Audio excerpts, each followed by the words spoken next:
Diyos ng Digmaan Azura. Kabanata 131, War Monkeys. Oo naman. Nalaman din ni Xingju na mali ito. Pagkatapos ay tumalon siya at naghanda sa pagtalon patungo sa haligi sa harapan. Hulalala. Ngunit sa sandaling ito, ang mga estatwa ng mga espiritong unggoy sa paligid ng bulwagan ay biglang gumawa ng kakaibang tunog. Ang pagtingin sa ibabaw ng mga estatwa ng bato ay nagsimulang mahulog sa isa't isa, at pagkatapos ay lumitaw ang isang buhay na espiritong unggoy. Isa-isang nakatitig kay Xingju na may pulang dugo ang mga mata. Depende sa akin, di ba? Nakatingin sa mga nananakot na unggoy sa apat na pader sa kanyang harapan, medyo walang magawa si Xingju, dahil sa sandaling ito ay ganap na siyang napapalibutan. Swoosh! Sa sandaling ito, biglang tumayo ang isang unggoy at iwinagayway ang dobleng kutsilyo ng puting kanyan sa kanyang palad, dala ang mabangis na hangin ito, at napakabilis ay pinutol laban kay Xingju. Hanapin ang kamatayan.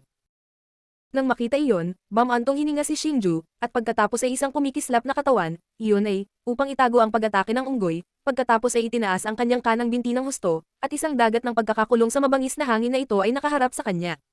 Sumipa ng malakas ang unggoy. Swoosh! Ngunit ang ikinagulat ni Xingju ay naiwasan siya ng unggoy sa napakabilis na suntok. Shoot! Swoosh! At sa sandaling ito, may 12-dosenang mga unggoy sa paligid ng dingding, na natangay pababa mula sa dingding, natapakan ang mga halijing bato sa ilalim ng mga paa at tumangay patungo kay Xingju ng napakabilis. Mga taktika sa Supreme Sword. Nang makita niya iyon, si Xingju ay hindi nang ahas na mag-ingat, at sa sobrang pagkabigla, dalawang cutting soul sword na nagniningning na may maitim na sinag ng liwanag ay na-condensed out. Agad na sumayaw ang mga braso, at ang maitim na espada ay naging ilang anino, dala ang madilim na itim na sinag ng liwanag, at hinampas ang unggoy na dumating. Shoot! Swoosh! Ang pinakamataas na taktika ng espada ni Xingju ay natutunan mula sa martial skill na regalo sa kanya ng lalaking nakasuot ng pilak. Ang mga taktika ng espada ay nagtala ng 10 Katanji tanging swordsmanships, at ang kombinasyon ng opensa at depensa ay lubhang misteryoso. Sword Roll Residual Cloud. Sword Chasing Meteor.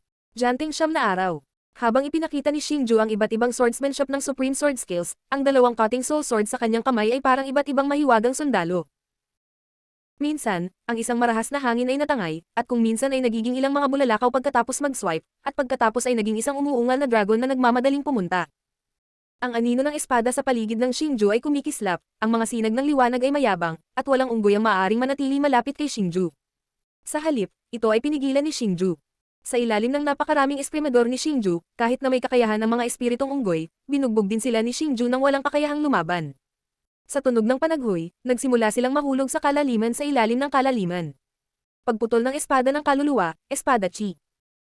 Sa pagsigaw ni Xingju, isang maitim na sword chi, na may malakas na tunog ng hangin, ay tumawid sa katawan ng isang espiritong unggoy, kaya't ang huling espiritong unggoy ay nalutas ni Xingju. Yun lang ba? Bagamat kinailangan ng ilang pagsisikap upang malutas ang mga espiritong unggoy na ito, medyo madali para kay Xingju. Pagkatapos ay naglakad si Xingju ng ilang hakbang, tulad ng isang kumikislap na napakabilis na hangin, na dumaan sa haligi, at sa wakas ay nakarating sa kabilang daanan. Ngunit sa sandaling ito, isang kakaibang tunog ang biglang dumating mula sa likuran ni Xingju. Tumingon si Xingju at laking gulat niya nang makitang ang dating sirang estatwa ng Spirit Monkey ay naibalik na ngayon sa dati nitong hitsura. Nang makita iyon, nakasimangot si Xingju, at ngayon ay naunawaan na niya ang ilang kakaiba sa silid ng pagsusulit na ito. Mula sa pananaw na ito ay hindi lamang isang bagay ng pagkuha sa pamamagitan ng tila mahirap iwasan ang labanan kapag bumalik ako. Sa pag-iisip nito, hindi na natili si Xingju, ngunit ang figure ay gumalaw, agad na naging isang kulog ng napakabilis, at pumasok sa malalim na daanan. Pagkatapos ng lahat, mayroon lamang isang oras ng pagbubukas para sa lugar ng pagtatasa na ito, at si Xingju ay hindi lamang nakakakuha ng sertipiko ng customs clearance, ngunit dapat ding pumasa sa lugar ng pagtatasa sa loob ng isang oras. Inilagay ni Xingju ang Imperial Wind Technique, Swift Wind sa sukdulan, at ito ay nagdadala ng bug zone ng hangin sa pagitan ng paglalakad ng mabilis na pagtakbo sa channel na ito ay tulad ng isang bug zone ng hangin na dumadaan, at ito ay imposible para mahuli. Sa sobrang bilis, ang siping ito ay natapos sa loob lamang ng ilang sandali. Sa sandaling ito, sa harap ni Xingju, muling lumitaw ang isang bulwagan. Kung ikukumpara sa nauna, mas normal ang bulwagan na ito. Ngunit ang nakakaistorbo lang kay Xingju ay mayroong isang higanteng estatwa ng unggoy sa gitna ng bulwagan na ilang talampakan ng taas. Matapos ang mga nakaraang bagay, naramdaman ni Xingju na ang estatwa na ito ay malamang na isang buhay na nilalang, at ang kanyang lakas ito ay dapat na mas malakas kaysa sa mga manipis na unggoy na iyon, na makikita mula sa malaking sukat nito. Talaga. Ngunit sa sandaling ito, sa dingding sa likod ng malaking estatwa ay isang larawan ng isang tao. Sa larawan, ang lalaki ay nakasuot ng puting damit, may hawak na pilak na espada, at nakatapak sa kanyang mga paa. Ano lamang ang makikita sa katawan ng doppelganger, ngunit hulaan ni Xingju na ito ay dapat na isang uri ng demon beast. Sa ibaba ng portrait, mayroong isang maselang jade table kung saan tila may kung ano. Imperial Wind Technique, Wind. Nang makita na si Xingju ay gumawa ng isang malaking hakbang, ito ay naging isang flash ng napakabilis at kumulog patungo sa stone table. Boom boom boom. Pagkatapos lamang na sweep out ni Xingju, isang malaking kamao ang biglang lumitaw sa kanyang harapan, tulad ng isang meteorite na bumabagsak mula sa langit, na hamampal sa kanyang harapan. At nang bumagsak ang kamao na iyon sa lupa, ito ay isang lubhang nakakatakot na enerhiyang ripple noon. Ang lakas ng energy ripple na ito ay malakas, at pinasabog pa nito si Xingju. Sa wakas, tumama ito sa dingding ng pangunahing bulwagan, at dahan-dahan ding damaloy ang dampi ng dugo sa gilid ng bibig ni Xingju. Di man, pinunasan ni Xingju ang mga mantsa ng dugo sa sulok ng bibig at tumingin sa bagay na kanina ay umatake sa kanya ng may pagtataka, at sa sandaling ito natuklasan ni Xingju na ang malaking estatwa na nakatayo sa gitna ang umatake sa kanya. Oo naman, tulad ng inaasahan ni Xingju, ang malaking rebulto sa sandaling ito ay naging isang buhay na higanteng unggoy. Ipinaalala ng unggoy kay Xingju na ito ay higit sa 10 talampakan ng taas, at ang bibig nito ay natatakpan ng matatalas na pangil. Ang isang malaking puting gas ay patuloy na nag-spray, at ang pulang dugo ng mga mata, na mas malaki kaysa sa parol ay tumitig sa kanilang mga sarili ng matindi. Ruwaer. Sa sandaling ito, nakita niya ang malaking braso ng unggoy na umiindayog, at ang malaking kamao ay pumutok ng mabangis kay Xingju, at kasabay nito, isang nakakatakot na puwersa, tulad ng kidlat ang bilis, at ang dagandong ng tainga ay umuungal patungo kay Xingju. Nang makita ito, si Xingju ay hindi siya nang ahas na mag-alinlangan na kumilos, ngunit sumugod siya sa isang sulok ng bulwagan, at kasabay nito, dalawang maitim na itim na cutting soul swords ang hinawakan sa magkabilang kamay. Pagputol ng espada ng kaluluwa, espada chi. Sa pagitan ng pagindayog ng mga braso ni Xingju, mayroong 6 na maitim na linya, na sumasabog sa 6 na bahagi ng unggoy. Boom! Boom! Boom! Sa 6 na malakas na tainga, 6 na nakakatakot na energy ripples ang itinaas sa Spirit Monkey, ngunit ang ikinagulat ni Xingju ay sa ilalim ng napakalakas na pag-atake ng cutting soul sword chi, ang katawan ng Spirit Monkey ay talagang unscathed, na parang wala. Roar! Sandaling ito, ang higanteng espiritong unggoy ay biglang bamuka ang kanyang bibig, at kasabay nito, isang nakakatakot na puwersa ang lumabas sa kanyang bibig, at sa wakas ay humarap sa kalangitan. Sumigaw si Xingju. Kataas-taas ang kasanayan sa espada, ang espada ay naging kalasag. Sa harap ng halos hindi maiiwasang pag-ataking ito, ang mukha ni Xingju ay tumaas din ng kaunting mabangis na kulay, pagkatapos ay ang kanyang mga braso ay idinantay, ang kanyang mga pulso ay umikot, at ang cutting soul sword sa kanyang kamay ay naging hindi mabilang na madilim na itim na anino ng espada, at sa wakas ay nabuo. Isang proteksyon na kalasag ang namuo at naging anino ng espada ang bumalat kay Xingju dito. Boom! Sa sandaling ito, ang umaataking kamalayan ng higanteng espiritong unggoy ay biglang dumating, at sa wakas ay hamampal sa espadang kalasag ni Xingju. Boom! Bagamat ang sword shield na kakakondense ni Xingju ay na-offset ang karamihan sa lakas ng pag-atake, hindi ito ganap na naharang at nataman. Matapos matamaan, tumama ang katawan ni Xingju sa hindi mapapantayang matigas na pader. Kasabay nito, muling damaloy ang isang matangkad na pulang dugo mula sa sulok ng bibig ni Xingju. Hindi naman ito totoo, parang desperasyon lang. Nang makita iyon, medyo walang awa na sinabi ni Xingju. Naghagis pa siya ng komplementaryong treasure peel sa kanyang bibig, pagkatapos ay dahan-daang tumayo at nilahad ang nakabukang palad. Buzz! At nang mahigpit na hinawakan muli ang palad, ang isang Shanglong cutting soul sword na may gininto ang dilaw na sinag ng liwanag ay nakondense ng napakabilis, at ang gininto ang dilaw na sinag ng liwanag na pag-ikot ay nagdulot ng madilim na hangin. Roar! Sa sandaling ito, muling ibinuka ng higanteng espiritong unggoy ang kanyang bibig, at kasabay nito, kasing grahas ng dati, muli niyang inatake si Xingju. Kataas-taas ang kasanayan sa espada, ang espada ay naging kalasag.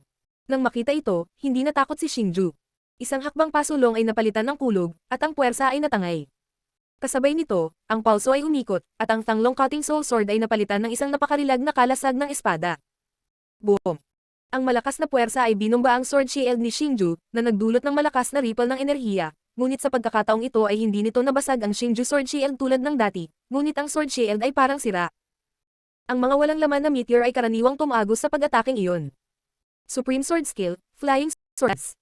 Sa sandaling ito, si Xingju ay nagwala sa harap ng higanteng unggoy na bato, sinasayaw ang tumataas na dragon na cutting soul sword sa kanyang kamay, at hindi mabilang na makikinang na sword on ang kumislap mula sa katawan ng espada at sa wakas ay humarap kay Xingju na pumutok ng husto. Roar! Nang makita niya iyon, nagmamadali niyang iwinagayway ang kanyang mga braso at gusto niyang hadlangan ang pag-atake ng Xingju. Bang! Sa isang nakakabinging dagandong, ang pag-atake ni Xingju ay naharang ng braso ng higanteng unggoy. Ngunit isang bahagyang ngiti sa mukha ni Xingju.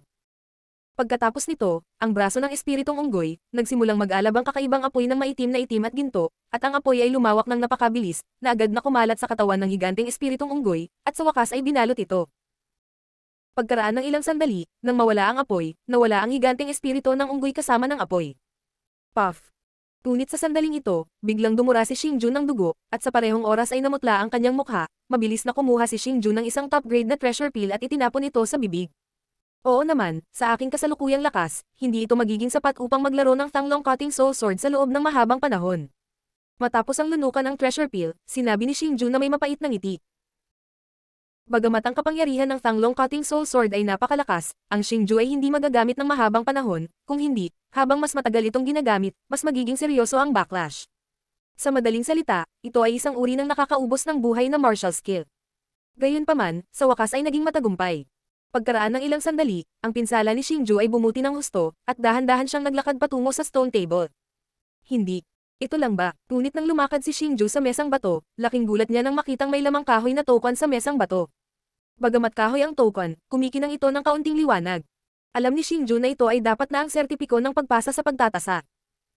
Bilang karagdagan sa token na ito, mayroong isang kwintas. Ang kwintas na ito ay hindi maganda, at ito ay kahit na mababa ang antas. Ito ay talagang gawa sa isang ordinaryong lubid.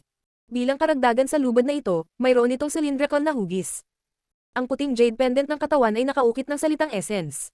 Walang nakitang espesyal si Xingju tungkol sa kwintas na ito, ngunit walang iba kundi ang portrait, ang token at ang kwintas. Wala akong swerte. Nang makita iyon, napabuntong hininga si Xingju, at pagkatapos ay ang kwintas at token, at maging ang larawan ay kasama sa item storage bracelet. Akala ko makakakuha ako ng ilang bihirang kayamanan sa Heavenly Symbol Examination Room na ito, ngunit sa hindi inaasahan, wala akong nakuha. Ngunit pagkatapos lamang na ilagay ni Xingju ang mga bagay na iyon sa item storage bracelet, may biglang tumunog na tunog sa likuran niya, at nang tumunog ang dagandong na ito, hindi napigilan ng katawan ni Xingju na manginig. Hindi pwede. Nang lumingon si Xingju, natuklasan niya na ang higanteng espiritong unggoy na katatapos lang napatay ay muling nakondense sa isang estatwa, kasing kumpleto ng nakita niya. Diyos ng Digmaan Azura. Kabanata 132, Mayayamang Gantimpala.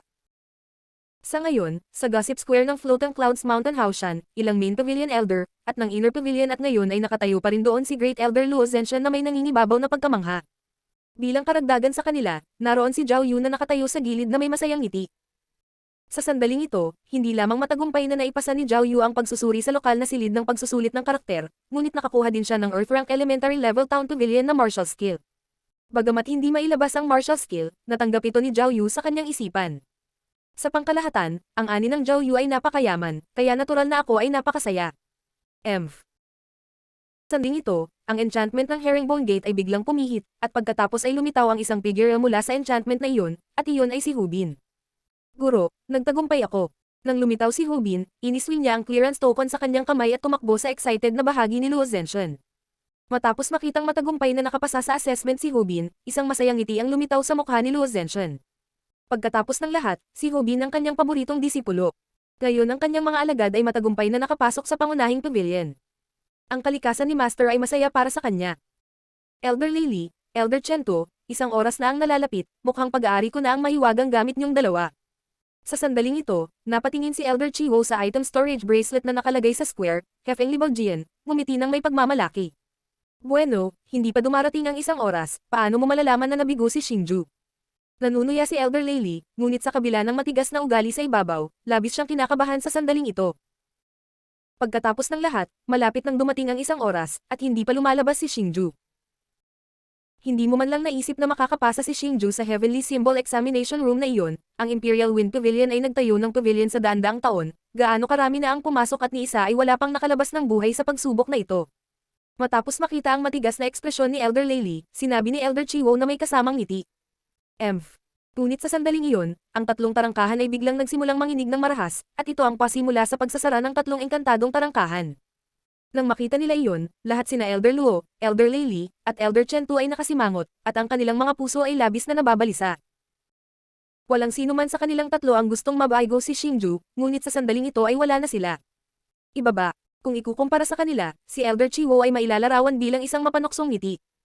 Nang hindi sinasabing nabigo si Xingju, makakakuha siya ng dalawang kayamanan, kahit na ayaw niyang pumasok si Xingju sa pangunahing pavilion. Ang pangunahing pavilion ay may Li Xiaohan na sapat para sa kanya na sumakit ang ulo. Kung may isa pang Xingju, maaring mas mahirapan ang kanyang mga disipulo. Para sa kanyang disipulo, gusto niyang alagaan siya ng magiging Panginoon ng Imperial Wind Pavilion. Ang mga patriarch sa Imperial Wind Pavilion ay pinili lahat sa mga disipulo ng pavilion. Sa oras na iyon, siya at ang mga patriarch ng Imperial Wind Pavilion at Main Pavilion Elder ay pawang mga disipulo ng pavilion. Ngunit siya ang pinaka-ambisyoso, ngunit nabigong mapili ng Remote Antiquity Elder, kaya kinailangan niyang kunin ang posisyon ng Elder. At ito lang ang pinakamalaking panghihinayang sa kanyang buhay, kaya ngayon ay ipinagkatiwala niya ang kanyang hindi natupad na pangarap sa kanyang mga ipinagmamalaking alagad. Buzz. Kasabay ng marahas na pagyanig, ang tatlong pintuan ay nagsimulang bumagsak ng dahan-dahan. Nang makita niya ang eksena sa kanyang harapan, ang mga mukha ni Elder Luo, Elder Lei at Elder Chen Tu ay naging mas mahirap tingnan, dahil sa sandaling ito alam nila na maaring talagang nabigo si Xingju. Bang! Ngunit sa sandaling ito, may gumagalaw na paggalaw sa hangganan ng salitang gate, at pagkatapos ay isang figure ng isang lalaking nakaitim ang biglang sumugod mula rito, at sa wakas ay si Luo ay matatag sa plaza. Ha? Anong panganib? Pagkahulog ng lalaking nakaitim sa plaza, lumingon siya at sinulyapan ang gate na dahan-daang nahulog sa plaza. Hindi niya napigil ang panasan ang pawi sa kanyang noo, at may takot na sinabi. At ito ay natural na si Xingju. Xingju, si Xingju, haha. Nang makita niyang si Xingju ito, ang pagkabigo sa mukha ni Elder Lei ay napalitan ng isang masayang ngiti ng pananabik. Hindi lang siya. Maliban kay Elder Chiwo, halos lahat sila ay puno ng pananabik, maging ang pagkabigla. Maaring makalabas si Xingju sa Heavenly Symbol Examination Room na ito ng buhay, ibig sabihin ay walang makakagawa nito sa loob ng daan-daang taon. Sa bagay, bilang mga kaibigan ni Xingju, lahat sina Hubin at Zhao Yu ay nasa sabik at tumakbo sa Xingju, patuloy na nakatingin sa Xingju sa sandaling ito, tulad ng paghahanap ng ginto sa Xingju, ang Xingju ay puno ng pagkabalisa. Elder Chiwo, mukhang ang dalawa mong kayamanan ay magpapalit ng mga may-ari ngayon, haha. Pagkatapos tumingin kay Xingju na may pananabik, pagkatapos ay ibinaling ni Elder Lei ang panunuya kay Elder Chiwo, pagkatapos ay tumawa haha. Ang Elder Lei sa sandaling ito ay simpleng masaya at nasisira. Ang pinakakinatatakutan niya ay ang mawala Xingju. Ngayong matagumpay nang lumabas si Xingju sa Heavenly Symbol Examination Room, nangangahulugan ito na nanalo siya sa Elder Chiwo sa pagkakataong ito. Xingju, nakuha mo na ba ang Customs Clearance Certificate? Sa sandaling iyon, ang kutis ni Elder Chiwo ay sobrang pangit. Lalo na nang marinig niyang sinabi ito ni Elder Lei, ito ay mas madilim at nakakatakot, ngunit pagkatapos ng ilang sandali ng katahimikan, tinanong nila ito ng may isang bakas na swerte. Dahil kahit matagumpay na lumabas si Xingju sa Heavenly Symbol Examination Room, hindi ibig sabihin na pumasa si Xingju sa assessment. Hanggat hindi nakukuha ni Xingju ang Customs Clearance Certificate, mabibilang ito bilang isang pagkabigo. At maaari pa niyang mapanalunan ang dalawang kayamanang ito. Matapos marinig ang mga salita ni Elder Chiwo, ibinaling ng lahat ang kanilang kinakabahan na mga mata kay Xingju. Matapos marinig ang mga salita ni Elder Chiwo, biglang nagpakita si Xingju ng medyo nalilitong tingin. Matapos makita ang hitsura ni Xingju, ang mukha ni Elder Chiwo ay agad na natuwa. Naisip ko, malamang na hindi nakuha ni Xingju ang clearance certificate, kung hindi, imposibleng maging ganito, at ang ibang tao kumpara sa kanya ay agad na nagbago. Heto na. Ngunit sa sandaling ito, nakita niya ang manggas ng damit ni Xingju na kumaway, at isang kahoy na token na nagniningning na may mahinang sinag ng liwanag ang lumitaw sa kanyang kamay, at ang mapagmataas na ngiti sa kanyang mukha ay parang naglalaro kay Elder Chiwo. Ito na, ito na. Matapos makita ang token sa mga kamay ni Xingju, tuwang-tuwa si Elder Lei, at pagkatapos ay kinuha ang clearance token sa kamay ni Xingju at tumakbo papunta kay Elder Chiwo sa harapan. Ha, Elder Chiwo, mukhang ang iyong buluti, magpapalit ng bagong may-ari ngayon. Lumapit si Elder Lei kay Elder Chiwo at nakangiting sinabi. Pagkatapos ng humuhuni at marinig ang mga salita ni Elder Lei, ang Elder Chiwo ay huminga ng malamig at hindi sumagot. Sa sandaling ito, ang kanyang puso ay gusot sa sukdulan. Hindi mahalaga kung ang sutla na baluti sa araw na iyon, o ang Byun Baudian, siya ang kanyang pinakamahalagang kayamanan, at ngayon ay hiniling sa kanya na ibigay ito kay Xingju. Elder Chiwo, hindi ka ba magpapatalo? Noon lang, lumakad si Elder Chen Tu kay Elder Chiwo at nakangiting sinabi. May kaunting panunuya sa diskurso. Hindi pwedeng mawalan ng mukha ang mga matanda. Hindi pwedeng mabawasan ang tingin ng mga disipulo sa mga matanda. Kunin mo ang silk armor sa araw na ito pati na rin ang Byun Treasure Hall sa pangunahing pavilion ay naghihintay sa iyo. Matapos marinig ang mga salita ni Elder Chen Tu, iritadong sinabi ni Elder Chiwo. Kaagad pagkatapos kumaway ang manggas na damit, humakbang siya sa espasyo at nawala. Bagamat labis na nag-aatubili, dahil sa ugnayan ng kanyang mukha at mukha, isinuko pa rin niya ang dalawang napakahalagang gamit na may sakit sa sariling kalooban, ngunit sa sandaling iyon sa kanyang puso, naramdaman niya ang pinakamasakit, at sinabi rin na labis siyang nagalit. Itong matandang bastard, hindi mo ba kayang matalo? Napangiti si Elder Chento nang mapanukso matapos makita ang ayaw na pag-alis ni Elder Chiwo. Ang manggas na damit ay agad na kumaway, at ang gininto ang silk armor na nakalagay sa lupa ay lumutang sa hangin, at sa wakas ay lumutang ng dahan-dahan patungo kay Xingju. Itong matanda, ano ito? Nang makita ito, medyo naguguluhan na tanong ni Xingju. Ngayon ko lang nakita ang pag-uusap ng ilang matatanda, si Xingju ay puno ng hamog, ngayong si Elder Chento na talaga ang nagpadala ng silkworm gold armor sa kanya sa harap niya, pagkatapos ay lalo siyang nabulag. Xingju, matagumpay kang nakapasa sa Heavenly Symbol Examination Room, ito ang unang pagkakataon na ang Imperial Wind Pavilion ay nagtayo ng pavilion sa daan-daang taon, kaya ito ang gantimpala na ibinigay namin sa iyo, tanggapin mo ito. Nang makita ang palaisipan ni Xingju, tumawa si Elder Chento. Matapos marinig ang kanyang mga salita, hindi maiwasan ni Xingju na ibaling ang kanyang atensyon kay Elder Luo, dahil dito lamang si Elder Luo ang taong lubos niyang mapagkakatiwalaan. Nang makitang ibinaling ni Xingju ang kanyang mga mata sa kanyang sarili, tumanggo rin si Elder Luo na may ngiti, na nagpapahiwatig na si Elder Chento ay totoo. Ako, si Xingju, ay nagpapasalamat sa inyo mga Elder. Nagmamadaling nagpresente si Xingju, at nagpasalamat ng may paggalang. Mas lalong gumanda ang kanyang mukha. Dahil nararamdaman ni Xingju ang Golden Silk Armor ngayong araw, ito ay talagang pambihira para sa kanya. Kung maisuot niya ang Treasure Armor na ito sa kanyang katawan, ang lakas ni Xingju ay walang alinlangan na lalakas pa. Hindi mo kailangang maging magalang, maaari mong mapagtagumpayan at makapasa sa pagsusulit sa Heavenly Symbol Examination Room, na ikaw ay nagpapakita na talagang may kakayahan ka na wala sa mga ordinaryong tao at disipulo. Para sa iyo na mahusay na disipulo, ang aking Imperial Wind Pavilion ay dapat nakatuon sa pagsasanay. Nang makita ito, si Elder Chento ay punong-puno ng pasasalita na may ngiti sa kanyang mukha. Xingju, anong bagay ang nakuha mo sa Heavenly Symbol Examination Room? Noon lang, lumapit si Elder Lily at nagtanong. Ito ay hindi nagtatago sa mga matatanda, sa Heavenly Symbol Examination Room, walang iba kundi ang Customs Clearance Token. Nang makitang talagang nagtanong si Elder Lily tungkol dito, sumagot si Xingju na walang magawa ang mukha. Hindi. Matapos marinig ang mga salita ni Xingju, labis na nagulat si Elder Lily. Makatuwirang dahilan na ang Heavenly Symbol Examination Room ay dapat magkaroon ng napakahahalagang bagay bilang mga gantimpala. Paanong walang-wala? Pero hindi siya mukhang nagsisinungaling habang nakatingin kay Xingju. Hindi lang siya, hindi kapanipaniwala ang nararamdaman ng lahat. Kahit na ang Herringbone Examination Room ay may gantimpala ang Town Hall Martial Skill, Heavenly Symbol Examination Room, ang uri ng examination room na imposibleng makapasa sa customs, dapat ay makatuwirang magkaroon ng walang katulad na kayamanan. Mukhang hindi talaga mahuhulaan natin ang mga iniisip ng unang henerasyon ng mga Lord Patriarch. Matapos marinig ang mga salita ni Xingju, sinabi ni Elder Chento ng may damdamin. Gayunpaman, Xingju, hindi mo kailangang maid press. Bukod sa pagbibigay lang sa iyo ng Golden Silk Armor, naghanda ako ng malaking regalo para sa iyo. Ito ay ang Byunba Udian sa pangunahing pavilion. Tungkol naman sa Byunba Udian, dadalhin ka ni Elder Luo doon. Nakangiting sabi ni Elder Chento. Pagkatapos magsalita, hindi niya maiwasang mapasulyap kay Elder Luo, at pagkatapos ay kumaway ang manggas na robe sa kalawakan. Bata, umaasa ako sa iyo. Tumiti si Elder Lily kay Xingju, at pagkatapos ay tumungo sa espasyo. Byunba Udian. Matapos marinig ang mga salita ni Elder Chento, medyo nalilito si Xingju.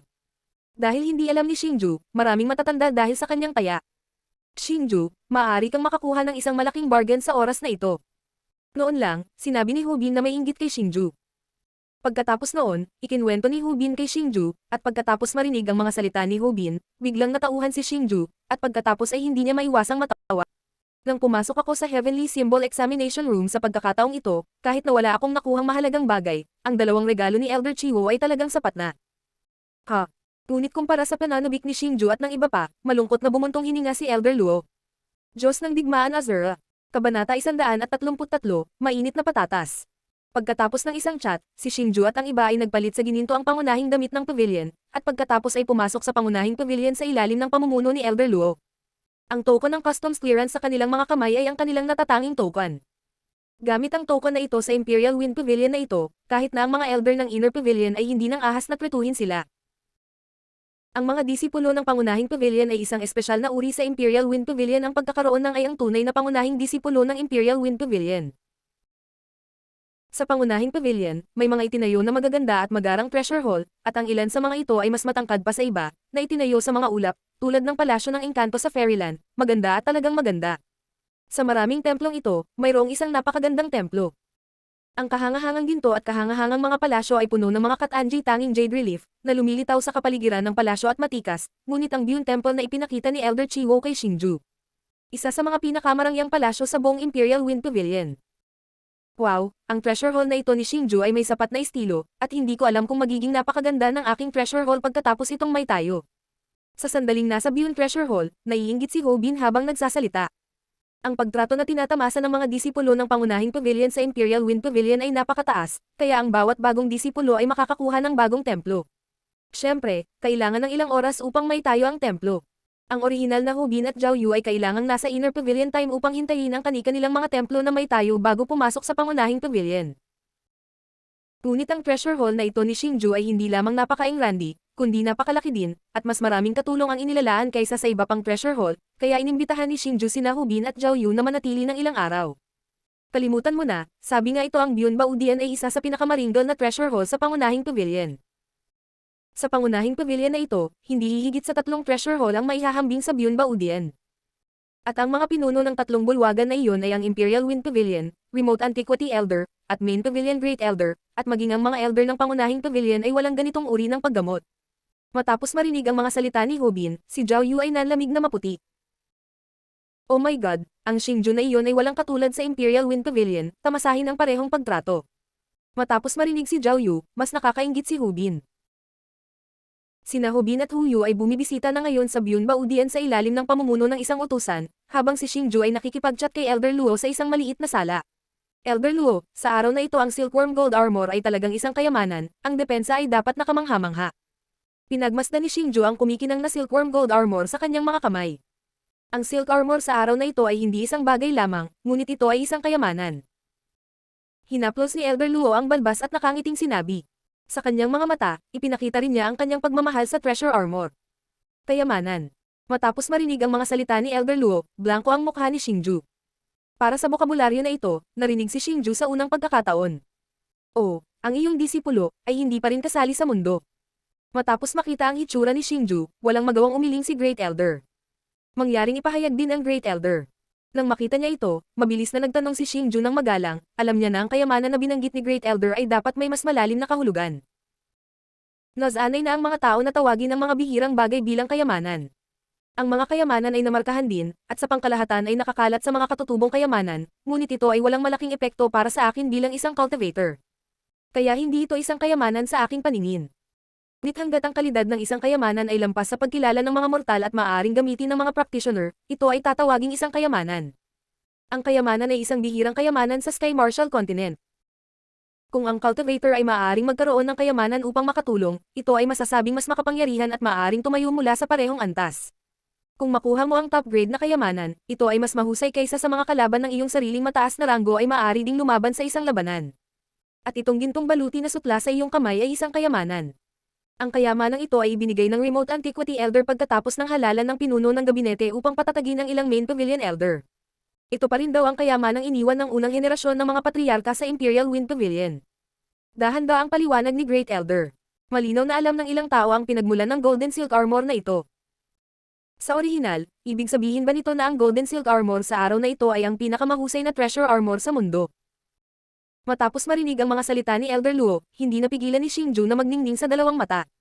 Silk Armor, sa wakas, ang mga kayamanan ay may iba't ibang grado din, nahahati sa 3 grado sa itaas, gitna at ibaba, at ang Silkworm Golden Silk Armor sa iyong kamay ay isang lower grade treasure. At may mas mataas na antas ng kayamanan sa itaas ng kayamanan, na tinatawag na espiritual na sandata.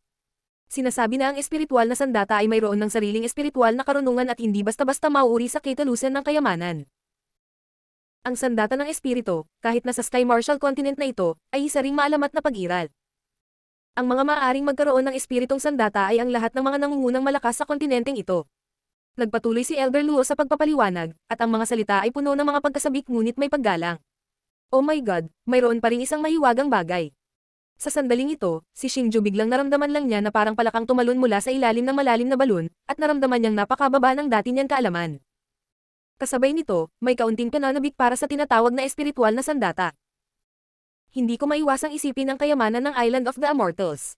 Noong panahong iyon, sinabi ng Silver Armor man na ang kayamanan ng Island of the Immortals, maging ang mga nangungunang powerhouse sa mainland ay mababaliw dito, at nahulaan ni Xingju, marahil ito ang magic weapon sa bibig ni Elder Luo. Xingju, ngunit itong Golden Silk Armor na nasa iyong kamay, at ngayon ang Bune Treasure Hall, ay maaaring ilarawan bilang isang mainit na patatas. Biglang sinabi ni Elder Luo kay Xingju. Bakit mo sinabi ito ni Elder Luo? Bahagyang kumunat ang noo ni Xingju at medyo naguguluhan na nagtanong. Maging ito man ay ang gintong silk armor ng silkworm o ang Byun Baudian, ito ay ibinigay kay Elder Chiwo ng Remote Antiquity Elder. Para kay Elder Chiwo, ito ang kanyang dalawang pinakamahalagang kayamanan. Ngayong ibinigay sa iyo ang dalawang kayamanang ito dahil sa isang sugal, talagang ayaw niya, natatakot ako na ito ay makapinsala sa iyo sa hinaharap. At dahil sa status niya sa Imperial Wind Pavilion, kung ikinakahiya kita, kahit ako ay hindi ko ito mapigilan. Mabagal na sabi ni Elder Luo. May bakas ng babala sa mga salita. Oh, Elder Luo, makatitiyak ka, pumasok ako sa pangunahing pavilion batay sa sarili kong kakayahan. Kahit may gustong ipahiya ako, kailangan kong hindi magkamali, hindi ba? At bahagyang ngumiti si Xingju at walang pakialam. Dahil ito ang kaso, kaya mo na ang sarili mo. Ngayon lang sinabi ni Elder Chiwo na may mahalagang pagpupulong na gaganapin, gagawa muna ako ng hakbang. Matapos makita ang hitsura ni Xingju, walang magawang umiling si Elder Luo. Alam niya na sa ugali ni Xingju, kahit alam niyang may panganib, hindi siya matakot. Kaagad, ang kanyang figure ay humakbang sa kalawakan at nawala. Kayamanan, hindi masama. Pagkaalis ni Elder Luo, bahagyang ngumiti si Xingju, hinubad ang kanyang pangunahing pavilion robe, at isinuot ang silk armor sa araw na iyon. Ang Silkworm Gold Silk Armor ay orihinal na isang panloob na baluti. Gamit ang treasure level na inner armor body na ito, ang depensa ng Xingju ay walang alinlangan na mas malakas. Nararamdaman ni Xingju na ang kanyang soul defense at ito ang pagtatanggol sa Golden Silk Armor, kahit na ito ay makatagpo ng intermediate rank martial god, kaya niyang lumaban, kahit hindi niya ito kayang labanan, walang problema na iligtas ang kanyang buhay. Xingju, hindi maganda. Ngunit pagkatapos lamang magpalit ng damit ni Xingju, tumakbo si Hubin sa gulat. Ano ang nangyari, Brother Hubin? Nang makita niya ito, alam ni Xingju kung ano ang maaaring nangyari, at nagmamadaling nagtanong. Lumabas ang isang grupo ng mga disipulo mula sa pangunahing pavilion at sinabing hindi ka karapat-dapat manirahan sa Byun Baudian at gusto nilang palabasin ka. Bulong ni Hubin, halatang takot na takot siya. Tama lang, at malamig na sumangot si Xingju, at pagkatapos ay lumayo sa bulwagan na may kaway ng manggas na damit. Sa ngayon, may 12-dosenang mga disipulo sa pangunahing pavilion sa labas ng Byun Baudian, kasama ang 5 lalaking disipulo, na pinangalanan pa si Xingju para paalisin sa Byun Baudian. Ang iba ay naaakit sa kanilang momentum upang makita ang kaguluhan. Ang pangalan ni Xingju sa pangunahing pavilion ay hindi alintana, lalo na pagkatapos niyang manalo sa unang kompetisyon sa Pangangaso, ito ay naging paksang madalas pag-usapan sa pangunahing pavilion. Bilang karagdagan sa ilang mga disipulo na tulad ni Li Xiaohan, ang ilang mga tao ay mas maasahin sa mabuti tungkol kay Xingju, iniisip na siya ay maaaring maging nangungunang karakter ng Imperial Wind Pavilion sa hinaharap, at higit pa, si Xingju ang susunod na pinuno ng gabinete. Ngayong sa wakas ay nakapasok na si Xingju sa pangunahing pavilion, natural na gusto nilang makita kung anong uri ng mga kakayahan mayroon si Xingju, kung ito ay kasing lakas ng mga alingaw. Ang Byun Baudian ay reward kay Xingju mula kay Elder Chiwo. Bakit ka sumisigaw dito? Sa sandaling ito, nakatayo si Zhao Yu sa harap ng Byun Baudian door, at mariing sinabi sa mga disipulo ng pangunahing pavilion. Bagamat unang beses na pumasok sa pangunahing pavilion, talagang hindi natatakot si Zhao Yu sa mga disipulong ito, lalo na sa isyu ng Xingju, mas lalong naging mabangis pa si Zhao Yu. Ito talaga ang gusto ni Zhao Yu. Medyo matigas ang ulo. Oo, ang babaeng ito ay sapat na mainit, hindi ka ba nanliligaw ni Xingju? Nanunuya ang isa sa mga alagad. Hahaha. Matapos marinig ang mga salita ng disipulo, nagdulot ito ng maraming tawanan mula sa mga disipulo. Talagang magaling at masipag si Xingju. Kapag wala si Li Xiaohan, sobrang nakakatawa at humanap ng ibang liligawan. Paano magiging disipulo ng patriarch ang gayong tao at nagmamadali? Sa oras na ito, isa pang alagad ang nagsimulang suyurin ang daan. Si Brother Xingju ay may gusto kay Li Xiaohan. Malamang nagsiselos ka at naiintindihan ko ito. Pero masyadong vulgar para sabihin sa akin ang mga bagay-bagay. Akala ko noon, mas matino ang mga alagad ng gabinete. Nakikita ko ito ngayon. Ngunit si Zhao Yu ay hindi nakaramdam ng galit. Sa halip, ito ay ang pang-iinis ng malamig. Mabahong babae, umalis ka daraanan ko, kung hindi, huwag mo akong sisihin sa pagiging masungit. Sa sandaling ito, sa ilang mga tao, isang payat, ngunit matibay na lalaking disipulo ang hamarang sa daan. Pumasok si Xingju sa pangunahing pavilion at tinitigan ni Xingju ang disipulo, siya iyon, si Liran. Bakit? Kung gusto mong gawin, gawin mo lang, hayaan mo lang na pumunta at dumating ang sila, masyado naman akong natatakot sa iyo. Nang makita niya ito, tiningnan ni Zhao Yu ang lalaki, tinutuya niya ito. Para kay Zhao Yu, ang taong ito ay lakas lamang ng high-rank martial sovereign, nakatumbas ng sarili niyang lakas, kaya hindi nararamdaman ni Zhao Yu na hindi niya talaga kalaban. Hinahanap mo ba si kamatayan? Kung ganun magtatagumpay ka at ipapakita ko ito sa iyo. Tumuso ang lalaki, at agad na nagkondens ang kamao, at ang gas ng takot ay nabuo sa dobleng kamao ng napakabilis. Sa huli, dahan-dahang nabuo ang dalawang grupo ng Crimson na apoy sa ibabaw ng kanyang mga kamao, at ang isang lubhang nakakatakot na puwersa ay nagmula rin sa apoy. Flame Fist.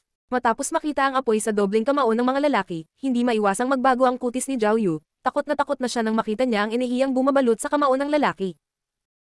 Dahil sa martial skill na ginawa ng lalaki, nakita ni Zhao Yu na kapareho ito ng martial skill na nakuha niya sa Herringbone Exam Room.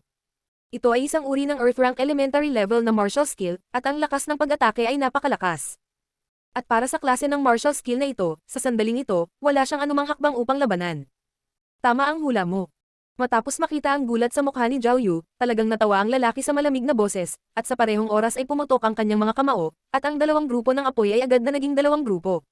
Ang kamao ng apoy, na may malupit na tunog ng apoy, ay kaagad sumabog papunta kay Zhao Yu. Ha! Gayunpaman, sa harap ng dalawang suntok ng apoy mula sa napakabilis, ang kutis ni Zhao Yu ay agad na namutla, at hindi niya inaasahan na ang bilis ng apoy ay napakabilis kaya hindi niya kayang takasan ang mga ito. Sa kasamaang palad, kinailangan ni Zhao Yu na tamaan ang buong katawan ng martial skill sa kanyang harapan para sa huling depensa. Kahit na ito ay maaaring magdulot ng malubhang pinsala, ito lang ang magagawa niya sa ngayon. Boom! Ngunit nang ang dalawang kamao ng apoy ay tatama na kay Zhao Yu, sila ay biglang sumabog, ang apoy ay sumabog, at ilang talampakan ng apoy ang sumiwalat sa buong lugar.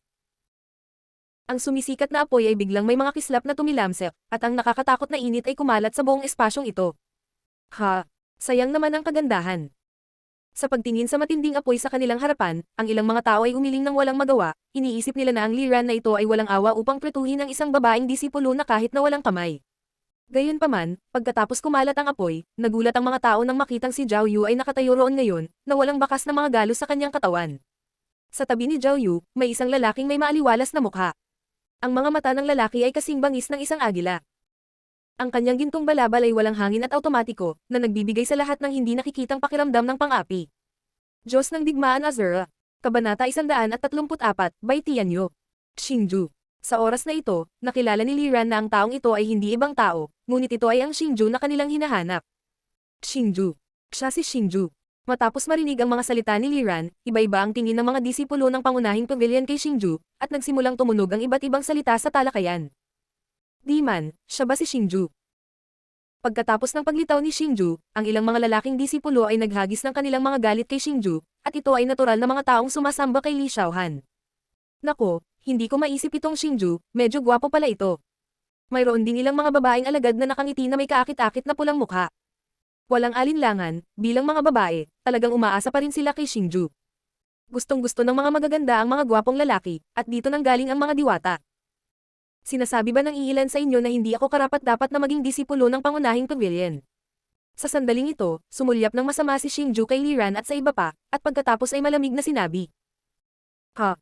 Kahit papaano, pagkatapos makita ang mapang asar na tingin ni Xingju, ilang mga disipulo ang talagang nakaramdam ng panginginig ng kanilang mga katawan, at isang hindi maipaliwanag na lamig ang kumalat sa kanilang buong katawan, at nagsimula silang umatras. Anong kinakatakutan mo? Isang alagad na kakapasok lang sa pangunahing pavilion, maghihintay pa ba ako sa aking kalaban? Nang makita niya ito, si Li Ran ay nagmamadaling sumigaw sa malamig na boses. Ang mga taong ito ang mga kasama na kinuha niya. Kung atras sila, dapat siyang magdusa. Oo, wala man lang siyang kakayahan na lumaban kay senior brother Li Ran.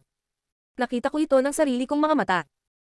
Sa sandaling ito, biglang naalala ng isang disipulo na dinadala ni Xingju si Li Xiaohan sa Panginoon. Sa eksena ng pavilion, si Xingju ay binugbog ni Li Ran sa oras na iyon, ngunit siya ay naging miserable. Pagkatapos ng pangyayaring iyon, ang mga lalaking alagad na humahanga kay Li Xiaohan ay ikinalat pa ito bilang biro. Oh, ikaw pala, naalala kita. Matapos marinig ang mga salita ng disipulo, hindi napigilan ni Xingju na ibaling ang kanyang mga mata kay Li Ran, at pagkatapos ay ngumiti at sinabi kay Li Ran. Ngunit sa ngiti na iyon ay puno ng pagpatay na intensyon ng malamig. Para sa lalaking nagsamantala sa kanya noong siya ay malubhang nasugatan, naalala ito ni Xingju ng napakalinaw. Sa oras na iyon, nangako si Xingju na ang taong ito ay magpapalakas sa kanya, at hindi ko maisip ang pagkakataong ito na darating ng ganoon kaga. Bueno, alamin mo lang, at lumabas ka kaagad sa Bune Treasure Hall. Nang makita nila ito na sinabi ni Li Ran na may halong pangungutya ang mukha. Nagkaroon talaga ng kaunting pananakot sa diskurso. Swoosh! Bigla nilang nakita na niyugyug ni Xingju ang kanyang katawan, at nalaman ng lahat na agad na nawala si Xingju, at nang muli itong lumitaw, nasa harap talaga ito ni Li Ran, ang bilis, tinatawag nila itong multo. Nakatingin sa sandaling iyon ang Xingju na lumitaw sa kanyang harapan. Ang mukha ni Li Ran ay kapansin-pansing nagbago sa isang iglap. Ang mga nakaraang matagumpay na kulay ay hindi nakikita sa sandaling ito, ngunit ganap na napalitan ng maputlang takot. Swoosh! Nakita nila ang kanang palad ni Xingju na biglang nakausli, ang kanyang mga kamay ay parang kuko, at mahigpit niyang hinawakan ang leeg ni Liran. Ang pag-ataking ito ni Xingju ay napakabilis, parang kulog, ngunit parang hangin din. Nang mag-react ang Liran, ang leeg nito ay ikinabot ni Xingju. Wow! Ang palad ni Xingju ay parang singsing sa buhay, na nakakapit ng mahigpit sa leeg ng Liran. Kapag ang kanang braso ay itinaas pataas, si Liran ay itinaas ni Xingju gamit ang isang kamay at sinuspinde sa himpapawid.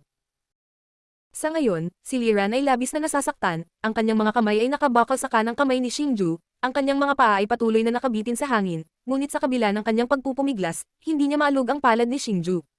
Inilagay ni Xingju ang uniforme ni Liran sa isang stroke, nagulat ang mga disipulo ng pangunahing pavilion. Ang lakas ni Liran ay umabot na sa antas ng high-rank martial sovereign, at isa rin itong pinuno sa parehong antas. At talagang masusupal ito ni Xingju sa isang pakulo, kahit nabobo sila, nahulaan nila ang lakas ni Xingju. Iyon ay dapat na higit sa martial sovereign, martial god. Ayon sa kanilang narinig, nang manalo si Xingju sa kompetisyon sa Pangangaso sa loob ng isang taon, ito ay preliminary rank martial sovereign lamang, at isang taon ay talagang lumaki bilang preliminary rank martial god. Ang ganitong bilis ay tinatawag na kasamaan, at nakakahiya ang lahat. Kung ikukumpara sa lahat, ang iilan na sumama kay Liran upang hanapin si Xingju ay magulo, at ang ilan sa mga disipulo ay labis na nataranta. Ang martial god ay ganap na naiiba sa martial sovereign. Kung gusto ng martial god na patayin ng martial sovereign strongman para itong humakbang sa kamatayan. Kasing dali ng langgam. Anong sinabi mo? Sabihin mo ulit. Bahagyang ngumiti si Xingju habang nakatingin kay Liran na may masakit na ekspresyon sa mukha. Wow! Ngunit sa sandaling ikinulong ni Xingju si Liran sa lalamunan, hindi siya makapagsalita, napaungol lang, hindi niya alam kung ano ang gusto niyang sabihin.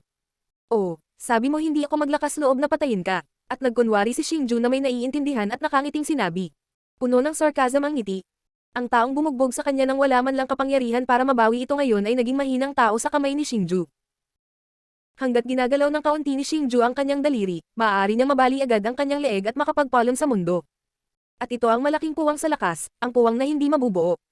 Sa sandaling ito, muling nararamdaman ni Xingju ang kasiyahang hatid ng malalakas, at ang malalakas lamang ang maaaring magkaroon ng kasiyahan. Ko! Nang marinig nila ang mga salita ni Xingju, nagpupumiglas si Liran. Sa dulo ng pulso, lumitaw ang communication talisman, at mabilis na naputol. Mabuti, ikaw lang ang gusto ko. At ang banayad na paggalaw ni Liran ay natural na hindi nakatago sa mga mata ni Xingju, ngunit si Xingju ay talagang hindi nagpapanik sa sandaling ito, ngunit may pakiramdam ng pag-asa. Pagkatapos, sa pamamagitan ng pag-alog ng kanyang kanang braso, ibinato niya ang Liran sa mga disipulong nagkakagulo. Puff! Sa mahinang tunog, bumagsak si Liran sa lupa. Pagkatapos sakali ni Xingju si Liran, ang katawan ni Liran ay biglang nanghina, ito ay napakahina. Kahit na gumamit lang si Xingju ng kaunti puwersa, hindi dito makalaban si Liran. Ubo-ubo-ubo. Nang bumagsak si Liran sa lupa, marahas siyang umubo, at ilang sandali lang ay gumaling ito. Sa panahong ito, ang kanyang mga katulong ay nakatayo sa likuran niya na may takot, at walang sinuman ang nangahas na humakbang pasulong. Matapos bumuti ang kanyang kalusugan, dahan-daang itinaas ni Liran ang kanyang ulo at ibinaling ang kanyang masasamang mata kay Xingju, ngunit sa sandaling ito ay hindi na siya nagbukas na haminin muli si Xingju tulad ng ginawa niya noon, dahil alam niyang wala siyang magagawa sa sandaling ito na kalaban ni Xingju. Pero hindi siya sumuko. Naghihintay lang siya. Alam niya na hanggat dumating ang taong iyon, tiyak na mamamatay si Xingju, at may lubos siyang tiwala sa taong iyon. Ngunit nakatayo si Xingju sa sandaling ito na may negatibong kamay at kalmadong ngiti sa kanyang mukha, ngunit hindi alam ni Liran na naghihintay din si Xingju sa taong iyon sa sandaling ito, ang taong mas gugustuhin niyang patayin. Sa panahong ito, ang mga disipulo sa paligid ng pangunahing pavilion ay nagpatuloy sa pagtalakay sa iba't ibang paksa, ngunit ang isang bagay ay ang lahat ng mga paksa ay nakasentro sa Xingju. Napakatapang na maglakas loob na saktan ang mga kapatid sa sandaling pumasok ka sa pangunahing pavilion. Biglang nagkaroon ng malakas na dagandong sa bakana ng Byun Baudian, at ang tunog ay malakas, tulad ng isang mapurol na kulog na sumasabog sa tenga, na patuloy na umaalingaw. Pagkatapos nito, umikit ang espasyo sa tabi ni Liran, at pagkatapos ay lumitaw ang isang lalaking nakasuot ng gintong robe at isang gwapong mukha. Pagkatapos ng paglitaw ng lalaking senior brother Bai, ang mukha ni Liran, at may sandaling kasabikan. Bai Tianyo, talaga Bai Tianyo. Matapos magpakita ang lalaki, nagkaroon ng kaguluhan sa gitna ng karamihan, at kahit na ang ilang mga babaeng disipulo ay tumingin sa lalaki pagkatapos lumitaw ang lalaki. Dahil isa ito sa pangunahing gabinete, walang nakakaalam kung sino si Bai Tianyo. Kung sa pangunahing pavilion na ito, si Li Xiaohan ang santo sa puso ng mga lalaking disipulo, ang Bai Tianyo na ito ay isa ring puting kabayo sa puso ng ilang babaeng disipulo. Bai Tianyu ay hindi lamang isang malakas na manlalaro na nakaabot sa intermediate rank martial god, kundi isa ring close disciple ng main pavilion third elder at elder Chiwo. Ang kanyang katayuan sa pangunahing gabinete ay talagang pambihira. Hindi ka dapat nandito ngayon. Nang lumitaw ang Li Tianyu na ito, binigyan siya ni Xingju ng mapanlate na tingin, at sinabi ang isang bagay ng makahulugan. Bakit? Matapos marinig ang mga salita ni Xingju, nagtanong si Li Tianyu na may labis na kilay, napaka-curious. Dahil, mamamatay ka, bahagyang ngumiti si Xingju. At ang ngiti niya ay puno ng napakapangit na layuning pumatay. Dahil ang taong ito ay nasa kanyang harapan, kahit na maging kulay abo si Xingju, makikilala niya rin na siya ang orihinal na si Xingju at si Li Xiaohan ang nagpapasok sa kanya sa pangunahing pavilion. Ang lalaking ito ang nakayakap kay Li Xiaohan sa oras na iyon. Si Xingju ay lihim na nanumpa na kung magkita sila muli, hihilingin sa kanya na bayaran ang kanyang ginawa ng presyo. Swoosh! Biglang nakita nila ang paggalaw ni Xingju na naging isang gintong linya, tulad ng isang kulog sa kalangitan, at lumipad sa Bai Tianyu ng napakabilis. Kasabay nito, ang dalawang maitim na cutting soul sword sa kanyang mga kamay ay napakabilis na nag-condense palabas, naglabas ng madilim na itim na sinag ng liwanag. Sobrang bilis. Nang makita niya si Xingju mula sa sobrang bilis, ang mukha ni Bai Tianyu ay nagbago din sa isang iglap, dahil hindi niya maisip na naabot ni Xingju ang antas ng martial god, at ang bilis ay napakabilis pa rin. Ngunit ang Bai Tianyu na ito ay maaaring magkaroon ng reputasyon sa pangunahing pavilion. Natural, hindi ito basta-basta tao. Nakita ko ang kanyang kanang kamao na nakakuyom, at isang gininto ang espada ang lumabas mula sa gintong espada. Ang enerhiya ay hindi mas mahina kaysa sa Rising Dragon Blade ni Xingju. Chang Tian Doomsday. Nakita nila na humakbang si Bai Tianyu at marahas na ikan-away ang kanyang kanang braso. Ang gintong espada ay naging gintong kalahating buwan sa kalangitan. Pati ang espasyo sa paligid ng espada ay ginalaw. Napunit ang mga pagsabog sa alitan ng dalawa. Boom! Isang gininto ang liwanag na talon na may haba na 3 talampakan ang sumunod, na may putok ng dumadagandong na tunog, na sumabog kay Xingju ng napakabilis. Nang makita nila ito, napangisi si Xingju. Sa pagitan ng pag-ikot ng pulso, ang cutting soul sword sa magkabilang kamay ay naging hindi mabilang na anino ng espada, at sa wakas ay nakabuo ng isang sword shield na may siksik na anino ng espada, at ito mismo ang pinakabagong natutuhan ni Xingju. Ang unang anyo ng Supreme Sword Tactics, sword maging kalasag. Bang! Ang napakagandang golden light blade ay bumangga sa dark black sword shield, at sa una ay isang malakas na dagandong ang tumunog, at kahit isang napakalakas na energy ripple na napakabilis na kumalat. Kumalat ang gininto ang dilaw na iba't ibang dark energy ripples, at maging ang mga pangunahing disipulo na naruroon sa eksena ay hindi napigil ang umatras, sa takot na baka madamay sila. Isang napakalakas na pag-atake, kung gayon ang lakas ni Bai Tianyu ay tila isang antas na mas malakas kaysa kay Xingju. Nang makita ang eksenang ito sa kanyang harapan, sumimangot si Zhao Yu, nag-aalala tungkol kay Xingju. Dahil ramdam niya ang lakas ng Bai Tianyu na iyon, ito ay isang uri ng pang-aapi na higit kay Xingju. Si Xingju ay kakapasok lang sa antas ng martial god, paano ito magiging kalaban ni Bai Tianyu? Kasabay nito, ito ay nasa gitna pa ng karamihan, at nagkaroon ng kaguluhan. Ang lahat ng uri ng pagtatalo ay sunod-sunod na tumunog, at lalo pang nagdulot ng isang buntong hininga ng kawalan ng kakayahan. Sa sandaling ito nadama ng lahat na si Xingju ay matatapos na. Bang! Ngunit nang isipin ng lahat na mamamatay na si Xingju, isang gininto ang liwanag ang biglang lumitaw sa energy ripple, tulad ng isang paru-paro na lumabas sa isang kakon, at tulad ng isang dragon na lumabas sa dagat, at sa wakas ay hinarap iyon. Umalis si Bai Tianyu. At ito ay natural na si Xingju. Diyos ng Digmaan Azura. Kabanata 135, Pagputok ng Kaluluwa. Oo naman, may dalawang bata na lumalaban. Hindi napigilan ni Bai Tianyu na masabi sa kamangha. Ang kanyang martial skill ay napaka-Tyran Aikal. Kahit na ang kanyang kalaban sa parehong antas ay humarap sa kanya gamit ang martial skill na ito, hindi siya nang ahas na magpabeya, at talagang matigas si Xingju. Gayunpaman, sa sandaling ito, hindi siya natakot, humakbang pasulong, winawagayway ang kanyang gintong espada, at pinutol ang dalawang cutting soul sword na pumipigil sa harap ni Xingju. Bang! Ang dalawang maitim na cutting soul sword ay bumangga sa golden war knife, at tumalsik pa ang mga makinang nakislap ng daanan. Kasabay nito, nagdulot din ito ng alon ng enerhiya, ngunit ang antas ng enerhiya na ito ay umaagos para sa dalawa, hindi sila inilalagay sa mga mata, ngunit hayaan silang dumaan sa katawan. Ang preliminary rank martial god ay preliminary rank martial god, paano mo ako mapipigilan? Sa sandaling iyon, si Bai Tianyu ay biglang sumigaw at pinagpag ang espada sa kamay. Ang kanang braso ay biglang umindat, at ang isang malakas na presyon ay upang umatras sa Xingju. Malaki ang agwat sa pagitan ng bawat antas pagkatapos ng martial god. Bagamat umaasa si Xingju sa kapangyarihan ng Soul Devouring Secret Art, anuman ang estilo ng katawan, pag-atake, at depensa, ito ay komprehensibong napabuti, ngunit hindi ito makakabawi sa malaking agwat sa pagitan ng martial god at iba pang antas. Swoosh! Sa pag-atras ni Xingju, si Bai Tianyu ay muling humakbang, at ang figure ay agad na nawala, at nang muli itong lumitaw, ito ay nasa harap ni Xingju. Kasabay nito, ang talon ng gininto ang digmaan ay pumutol sa harap ni Xingju na may tunog ng hangin. Sa pagitan ng gintong dilaw na mga espada, maging ang hangin ay napunit. Kasanayan sa martial na pamamaraan ng katawan. Nang makita niya iyon, ang mga balintataw ni Xingju ay biglang lumaki, dahil hindi niya akalain na si Bai Tianyu ay magkakaroon ng ganoong misteryosong pamamaraan ng katawan na martial skill, ngunit ang tugon ni Xingju ay hindi mabagal. Bang! Ang gininto ang espada ay idiniin ng husto sa dobleng espada, ang tatlong talon ay nagsalubong, at ang mga kislap ay nakakalat. Kasabay nito, hawak ng Bai Tianyu ang talon gamit ang dalawang kamay at mariing idiniin. Pindutin ang pababa. Haa! Sa harap ng napakalakas na panunupil, hindi rin makalaban si Xingju, kaya kailangan niya itong suportahan. Pagkatapos ng lahat, kung ito man ay sarili nitong lakas o ang antas ng martial skill, si Xingju ay hindi kasing galing ni Bai Tianyu. Kaya sa mga sandaling ito, tanging ang war sword ang patuloy na dumidiin sa kanyang katawan. Sa pagtingin sa eksena sa harap ko, ang Hobin at Zhao Yu ay puno ng tensyon, lalo na ang Zhao Yu, at gusto pa nilang tulungan si Xingju, ngunit nang makita nila si Li Ran at ang iba pa, pinigilan nila ang bilis ng pagnanasa. Dahil alam niya na kapag siya ay bumaril, tiyak na hindi uupo si Li Ran at ang iba pa at lalo silang magdurusa. Zizizizizizi. Kapag ang espada ay idiniin pababa, ang mga sparks ay tumalsik at ang isang malupit na tunog ay patuloy na ginawa, at ang tunog na ito ay palapit ng palapit kay Xingju, na nangangahulugan din na ang espada ay palapit ng palapit kay Xingju. Sa wakas, sa nakapikit na mga mata ng lahat, dahan-dahan niyang idiniin ang balikat ni Xingju, ngunit sa isang iglap, ang malaking pavilion ng pangunahing pavilion ng Xingju ay naputol. Alam nila na ang robe ng pangunahing pavilion ay orihinal na gawa sa mga espesyal na materyales, at mayroon nitong ilang mga epekto sa pagtatanggol, ngunit gayunpaman, ang robe ng pangunahing pavilion ay napaka-vulnerable sa gininto ang espada, mula dito ay makikita natin kung gaano kakilakilabot ang digma ang espada. Emph.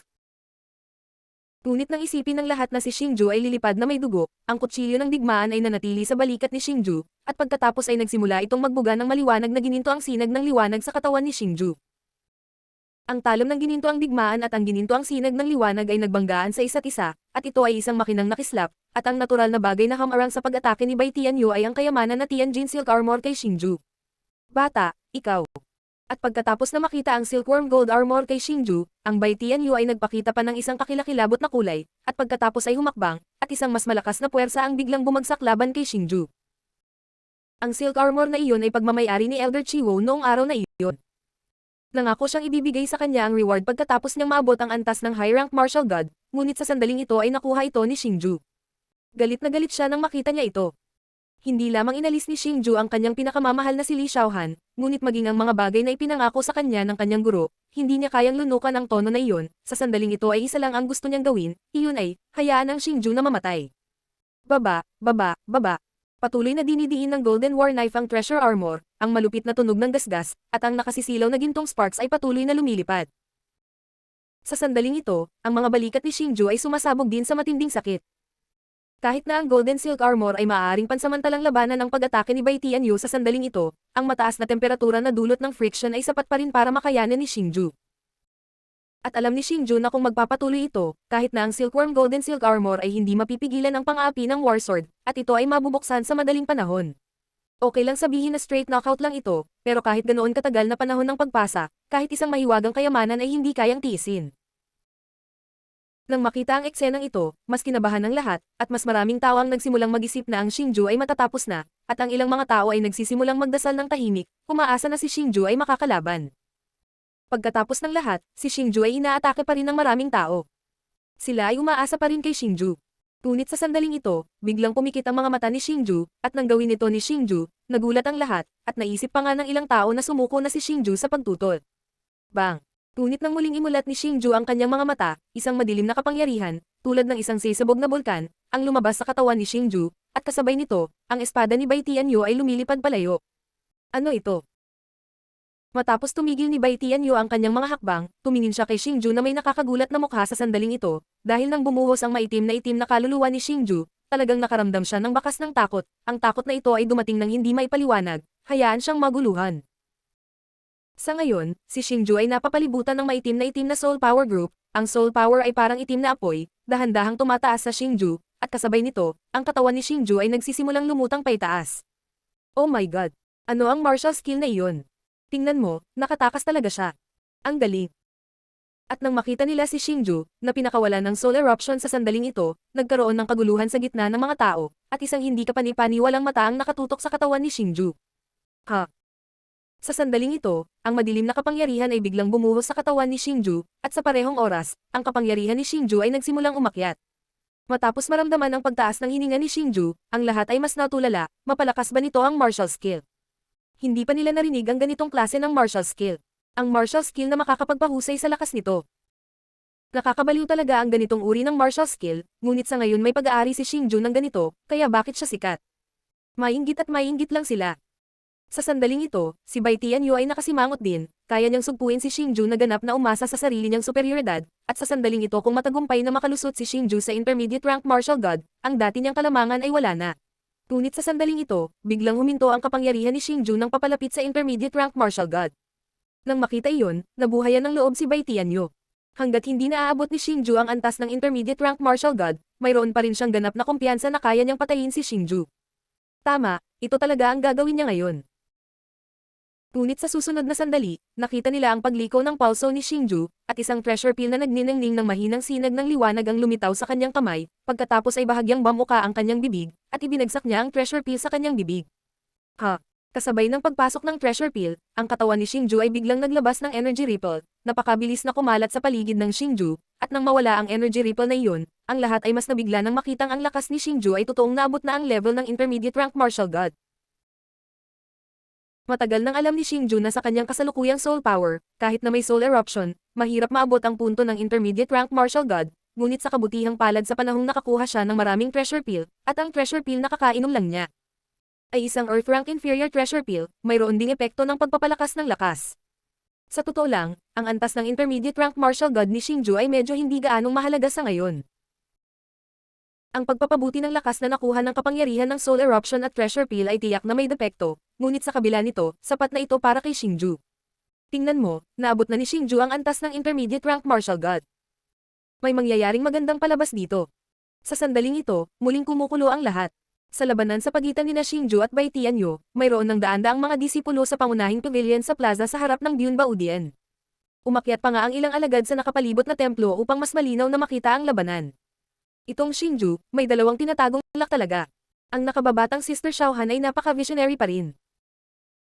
Sa ngayon, sa itaas ng atak ng isang treasure hall, isang matangkad at eleganteng babaeng disipulo, na may hawak na guardrail gamit ang isang kamay, habang ang kabilang kamay ay kinakaladkad sa kanyang jade, na mas kasiya siya. 2 taong nag-aaway. At ang hininga ng babaeng ito ay talagang mas malupit kaysa kay Bai Tianyu. Tingnan mo, si Li Chanyu. Noon lang, biglang natuklasan ng isang alagad ang babae sa atak. Si Li Chanyu talaga. Kailan siya bumalik? At nang makita nila ang babaeng ito, halos lahat ay nagulat at mas kinilabutan. Buzz. Nang nabigla ang lahat sa hitsura ng babae, nakita nilang hinawakan ni Xingju ang magkabilang kamay, at lumabas ang dalawang napakarilag na gintong espada. Sa ngayon, matagumpay ding naakit ni Xingju ang paningin ng lahat. Ang higit na nakakagulat ay ang gininto ang espada na nasa kamay ni Xingju ay hindi mas mahina kaysa sa espada na nasa kamay ni Bai Tianyu, at ito ay mas mahusay mula sa napakarilag na antas. Ipanalo ang laro. At ito ay natural na nanggang aristocratic family town hall martial skill Rising Dragon Blade. Oh my god, paano magkakaroon si Xingju ng napakaraming makapangyarihang martial skill? At pagkatapos na makita ang pagganap ni Xingju sa sandaling iyon, si Hubin ay ang mas nagulat sa mga ito. Sa sandaling ito, medyo natatakot siya, at natatakot siyang hamanin si Xingju nang walang alam. Noon ko lang talaga napagtanto kung gaano kalakas si Xingju. Magsisimula na ang tunay na. Matapos pagsamasamahin ng dalawang Rising Dragon Blades, bahagyang umangat ang sulok ng bibig ni Xingju, at kasabay nito ang isang walang kapantay na pangangibabaw na nagmula sa madilim na mga mata, na nagbibigay ng pakiramdam ng psikolohikal na pang-api.